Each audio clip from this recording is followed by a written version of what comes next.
نے کہا کہ تمام اسیر رہنماؤں کو واپس لانا واحد مقصد ہے۔ جن رہنماؤں کے خلاف مقدمات ہیں وہ عدالتوں سے ختم کرائیں گے۔ یہ لوگ جمہوری نہیں فاشسٹ ہیں، ان کا ہر فورم پر مقابلہ کریں گے۔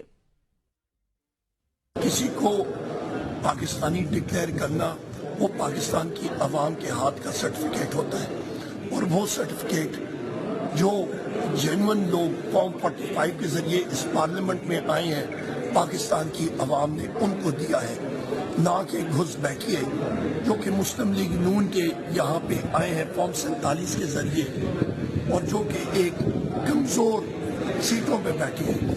اصلی مینڈیٹ یہاں پہ آپ کے سامنے موجود ہے۔ کیا پختونخوا ملی عوامی پارٹی نے لیا بلوچستان میں جو سیٹیں لیا؟ پاکستان تحریک انصاف نے، حمایت یافتہ امیدواروں نے، منتخب علی اراکین نے، جو کہ قومی اسمبلی میں اور جن کی تعداد 180 تک ہے۔ اور آپ نے دیکھا ایک تلوار کی طرح، ایک دیوار کی طرح ہم لوگ کھڑے رہے، 92 لوگ۔